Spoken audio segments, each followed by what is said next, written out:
Hi buddies, అందరూ ఎలా ఉన్నారు? మేము ఈరోజు కోటబొమ్మల్లో కొత్తమ్మ తల్లి దేవాలయంకి వచ్చాము. కోటబొమ్మలు అనగానే మూవీ గుర్తొచ్చింది కదా, కానీ కోటబొమ్మల పేరుతో విలేజ్ కూడా ఉంది. లోకల్లో ఉండే వాళ్ళకైతే ఐడియా ఉంటుంది. ఇది శ్రీకాకుళం జిల్లాలో ఉంది. ఈ టెంపుల్కి ప్రతి ఇయర్ దసరా టైంలో పెద్ద ఎత్తున ఉత్సవాలు కూడా చేస్తారు. మేమైతే మరి ఆ టైంలో మేము లీవ్లో లేము కదా అని మేము లీవ్ వచ్చిన ప్రతిసారి ఒకసారి ఈ దేవాలయం కూడా వస్తుంటాము. ఇది కొంచెం సెంటిమెంట్ కూడా మాకు అయిపోయింది.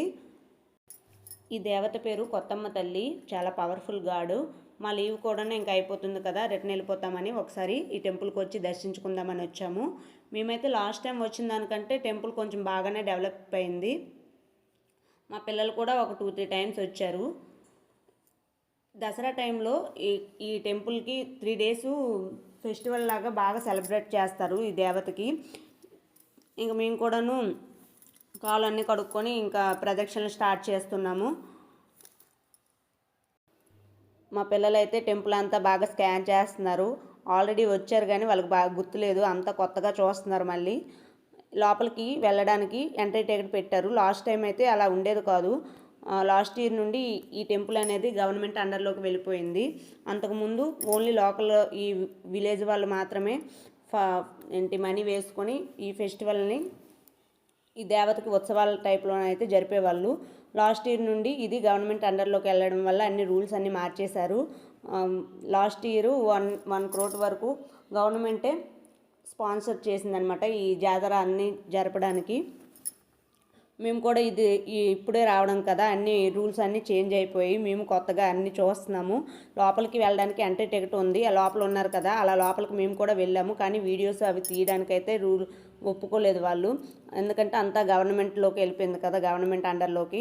అందుకే వాళ్ళు అలో చేయలేదు, వీడియోలు ఏం తీయొద్దు అన్నారు. అంతకుముందు అయితే ఇవే రూల్స్ ఉండేవి కాదు. మనకు నచ్చినట్టుగా మనం ఫొటోస్ వీడియోస్ తీసుకోవడానికి అయ్యేది. మా దర్శనం అయితే అయిపోయింది. అప్పటికి వాళ్ళు చూడకుండా కొంచెం వీడియో అయితే కవర్ చేసాము. అక్కడ ఉయ్యాలు కూడా ఉంది కదా, అంటే ఎవరైనా మొక్కుకున్న వాళ్ళు పిల్లలకి ఇక్కడ నామకరణం చేయడానికి గట ఉయ్యాలు కూడా ఉంటుంది. అందులో పిల్లలకి ఉయ్యాలలో వేసి నామకరణం చేస్తారు. ఇంకా టెంపుల్ కూడా మరీ ఎక్కువ రష్ ఏం లేదు. ఆదివారం, మంగళవారము, గురువారం అయితే ఇంకా ఎక్కువ మంది భక్తులు వస్తుంటారు. ఈ కొత్తమ్మ తల్లి గుడి గురించి మన శ్రీకాకుళం జిల్లాలో కూడాను అందరికీ తెలుసో లేదో మరి నాకు ఐడియా లేదు. కొంచెం ఈ సరౌండింగ్స్ ఉన్న వాళ్ళకి మాత్రం బాగా తెలుస్తుంది. ఇప్పుడు గవర్నమెంట్ అండర్లోకి వెళ్ళింది కనుక ఇకపై అందరికీ తెలిసే అవకాశం అయితే ఉంటుంది. మేము ప్రసాదం తింటున్నాము. ఇలా ఇంతలోగా మా రిలేటివ్స్ కూడాను దర్శనం చేసుకొని బయటకు వస్తున్నారు. సడన్గా వాళ్ళు కూడాను మాకు మీట్ అయ్యారు. వాళ్ళని కూడా కలుసుకున్నందుకు చాలా హ్యాపీ అనిపించింది. వాళ్ళు కూడాను మాతో ఇంకా జాయిన్ అయ్యారు. కొద్దిసేపు మాతో వాళ్ళు కూడా కూర్చొని ప్రసాదం తింటున్నారు. అలాగే కాసేపు సరదాగా టైంపాస్ అయిపోయింది. వాళ్ళతో మాట్లాడుకున్నాం, వాళ్ళు ఎలా ఉన్నారు ఏంటి అనేసి. ఫోన్లో కంటే డైరెక్ట్గా కలిసి మాట్లాడుకున్నాము. చాలా హ్యాపీగా కూడా అనిపించింది. వాళ్ళు కూడా ఏదో పని మీద వచ్చారంట, అనుకోకుండా ఇలా మీట్ అయ్యాము.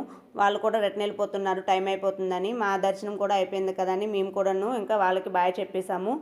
మీలో ఎంతమందికి ఈ కొత్తమ్మ తల్లి దేవాలయం గురించి తెలుసు కామెంట్ చేయండి.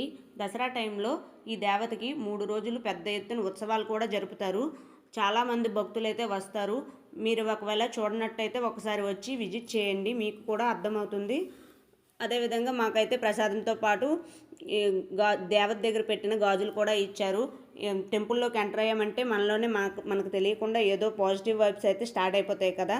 ఈ విధంగా మా దర్శనం బాగా అయిపోయింది. మేమైతే రిటర్న్ అయిపోతున్నాము. Please subscribe my channel.